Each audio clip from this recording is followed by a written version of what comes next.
Hola, bienvenidos a este nuevo episodio del podcast Ventana Indiscreta. Yo soy José Carlos Cabrejo y como les había prometido, íbamos a tener una nueva entrega para hablar de lo que va a ser la muestra internacional y por supuesto también hablar de otras películas que se van a ver en Semana del Cine, que va del 20 al 27 de octubre.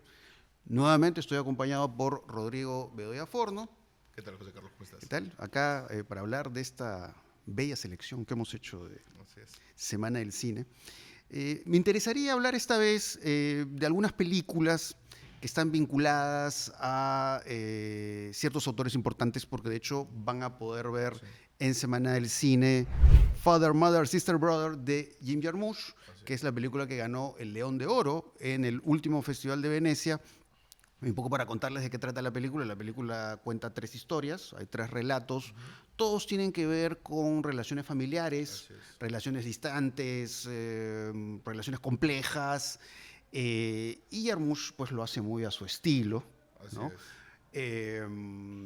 Aparecen viejos conocidos como Tom Waits, pero también está Cate Blanchett, está Adam Driver, ¿no? Tiene un cast que tiene que ver mucho con actores conocidos, actores que ya han trabajado con él. Y la verdad que yo disfruté mucho esta película, sobre todo por algo que es característico en el cine de Jarmusch, que es esta contención. Totalmente. ¿No? Porque lo que me encanta de lo que uno ve en estas historias es cómo todo no se comunica necesariamente con la palabra, sino son miradas. Distancias entre los cuerpos y cómo eso comunica una cuestión emocional tan poderosa. Es bien interesante lo que plantea Jarmusch en su película porque de hecho creo que claro, es una especie de mirada a la familia disfuncional, ¿no? O sea, a los hijos que no los quieren tanto al padre, a las hijas que viven a la sombra de la madre, a los hermanos que tienen que lidiar con la tragedia familiar, ¿no? Pero bueno, ustedes disfrutarán viendo las películas. Y bueno, en el Festival de Venecia también se vio Duce, de Pietro Marcello, que vimos una película, ¿no es cierto? En una edición pasada de Semana del Cine. Se dio Martín Edén en el 2019, pero Marcello es un director que en películas como Bella y Perdida o como L'Envol, ¿no es cierto? Es un cineasta que tiene siempre algo que mostrar, ¿no? Es un director probablemente de los más importantes directores italianos en la actualidad. Y creo que en esta película, claro, es la figura de Leonora Duse, ¿no? Que es una artista muy famosa, ¿no es cierto? Que comenzó su carrera a principios del siglo XX y llegó hasta el fascismo, ¿no? Y claro, lo que le interesa a Marcello es un director ¿no? Operático, grandilocuente, ¿no? Le gusta la intensidad. Entonces, claro, la vemos a Valeria Bruni Tedeschi, ¿no? La actriz francesa, francesa-italiana, ¿no es cierto? ¿No? La vemos encarnar a Eleodora Duse en su intensidad, en sus propios gestos, ¿no es cierto? En esta encarnación de un personaje que es más grande que la vida, pero que al mismo tiempo siente que los tiempos están cambiando, ¿no es cierto? Y que de pronto esa visión tan pura, ¿no? Y tan principista del arte, quizá ya tiene cada vez menos espacio, ¿no es cierto? Y que por ahí, pues, ¿qué le queda? Le queda quizá transar con el fascismo, ¿no? La película es muy compleja en ese aspecto. Eso es bien interesante, ¿no? Porque vemos a ella interactuando pues, con personajes como Gabriel de Anuncio o Mussolini. O Mussolini mismo, claro. Pero claro, no es este retrato manigó confrontacional, sino que claro, son personajes que están ahí. Así es. En su humanidad, más allá de sus ideas o de cosas terribles que puedan haber hecho. Y creo que Marcello está hablando también de la actualidad, ¿no? De manera muy directa, sobre esta tensión entre el arte en tiempos... En tiempos difíciles y en tiempos oscuros y en tiempos censores, ¿no? Claro, si el artista negocia o no negocia con el mal. Así es. ¿No? Eso es uno de los grandes temas de la actualidad y está ahí en Duce. Entonces realmente es un título muy a destacar. Muy interesante, sí. Y por supuesto hay que destacar la presencia también de una película de Albert Serra que es Tardes de Soledad, donde aparece un personaje peruano muy conocido. Así es, ¿no? Claro, es una película que ha costado traer, no ha sido fácil, ha sido una de las últimas películas que hemos podido conseguir. Así es, ¿no? Y claro, y como tú dices, es una película extraña porque el personaje de Andrés Rocarrey es muy conocido, no es un torero. Yo tengo entendido, digamos que es la primera vez en la historia de la tauromaquia, que la tauromaquia tiene mucho tiempo, que un torero peruano es el más importante del mundo, ¿no? Y Andrés Rocarrey es el torero más importante del mundo, ¿no? Entonces lo que vamos a ver ahí es un retrato de Rocarrey pero no es el retrato que uno podría esperar, porque no es una película que busque santificar al personaje, ¿no? Más bien es la observación de él en la corrida, la observación de él con su séquito, la observación de él cambiándose, ¿no? Para ponerse toda la parafernalia que se ponen los toreros. Y en esa observación Serra saca petróleo, ¿no? Porque descubre un mundo de alguien que se enfrenta ante algo que lo puede matar y lo hace con valentía, lo hace más con gestualidad. Por otro lado tienes a todo un séquito que lo que hace es adularlo. Por otro lado tienes la transformación del personaje de un tipo común y corriente en alguien que tiene todo lo que se pone en los toreros. Es bien interesante todos esos mundos que recrea Serra, ¿no? Sí, porque además un poco como que la película, y esto digamos quiero que aclarar algunos prejuicios que hay sobre Tardes de Soledad, porque hay gente que sin haberla visto lo está juzgando. Claro. Y en realidad la película es más compleja de lo que se imaginan, porque Realmente. por un lado lo que se construye es el mito de Roca Rey, esto que tú mencionas, estas imágenes del cuerpo de Roca Rey, porque además hay mucho de eso, de regodeo en su rostro y en su cuerpo, Y en su el cuerpo gestualidad. manchado de sangre, y esto que le dicen, ¿qué tal es? Disculpen la palabra, cojones, ¿no? Entonces el mito de Roca Rey como si fuera, no sé, un enviado del más allá. Como si fuera el macho total, ¿no? Así es. Y todos estos encuadres de su cara cuando se desplaza, ¿no? En los tránsitos que tiene fuera de la plaza.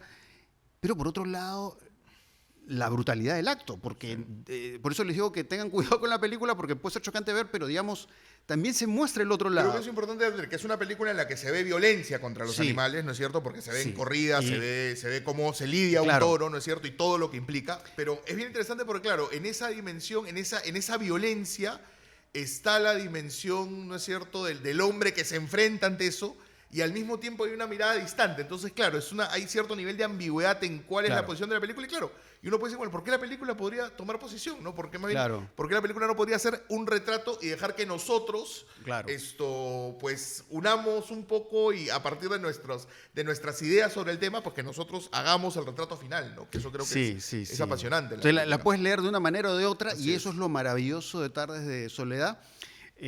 Bueno, va a tener un solo pase, así que aprovechen, vayan temprano a hacer su cola. Y bueno, hay este otro cineasta muy importante que es el realizador filipino Lav Díaz, de quien vamos a ver Magallanes, que además película protagonizada por Gael García Bernal, pero es un Gael García Bernal muy distinto al que hemos visto en otras películas. No es la estrella, ¿no? No. Porque claro, es la historia de Fernando de Magallanes, ¿no es cierto? Que es de las primeras personas, no la primera que dio casi la vuelta al mundo entera. Y acá, ¿qué es lo que tenemos? Tenemos este viaje, que claro, uno podría pensar este viaje que tiene mucho de mítico, ¿no es cierto? Que ha pasado a la historia de la humanidad, pero acá está totalmente desmitificado, ¿no es cierto? Es la desmitificación del mito, ¿no? Entonces, en ese viaje vemos el sufrimiento de los marineros, vemos las decisiones tiránicas que tiene que tomar Magallanes para que la tropa no se le venga encima, ¿no? Entonces, claro, de pronto este viaje, que parece un viaje que históricamente ha quedado como uno de los viajes más grandes que ha hecho el hombre, quizá lo que vemos en la película es más bien el largo camino hacia la muerte de muchos de los personajes que aparecen. Claro, ¿no? Porque hay esta cuestión de colonialismo y violencia, pero todo retratado con encuadres muy distantes. Así es. Marca estilo de Lav Díaz. Y encuadres largos, además. ¿no? Durativos. Por eso les digo que se van a sorprender viendo a este García Bernal. Además, una cosa de Lav Díaz que probablemente la gente que lo conoce lo sepa, la película dura 160 minutos y es la más corta de la filmografía de Las Vidas, ¿no? O sea, pero creo que justamente es interesante porque me parece que es una película más accesible que otras de Las Vidas. Entonces, creo que para comenzar a entender a un cineasta que probablemente es de los más importantes del cine contemporáneo, me parece que esta puede ser una buena puerta de entrada. Una buena introducción.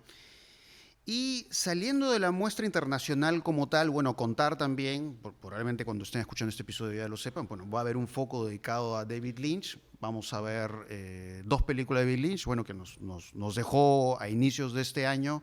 Vamos a poder ver Mulholland Drive, que por supuesto es un título que con el tiempo va agarrando mucho más prestigio. Siempre aparecen estas listas como mejor película del siglo XXI o una de las mejores películas.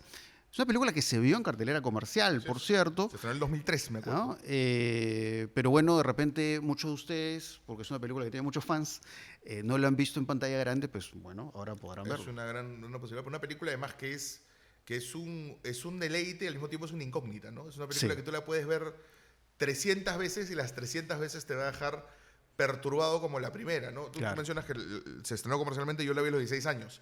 De hecho, cuando se estrenó comercialmente, y claro, tú sales diciendo ¿qué es lo que acabo de ver, ¿no? O sea, Sí, claro. Y de verdad envidio mucho a la gente que viéndola en Semana del Cine va a tener esa bueno. primera impresión, ¿no? Que es la que yo Sí, tuve claro. cuando la vi.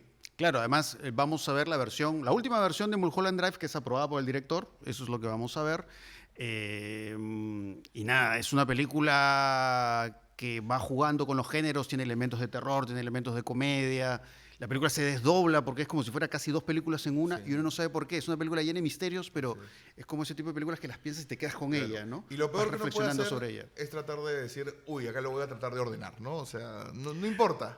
Claro, se presenta como un rompecabezas, Así es. pero es como un rompecabezas que al final tú dices, nunca voy a poder terminar de Así es. armarlo. Y esa es la gracia. Sí. Esa es la gracia.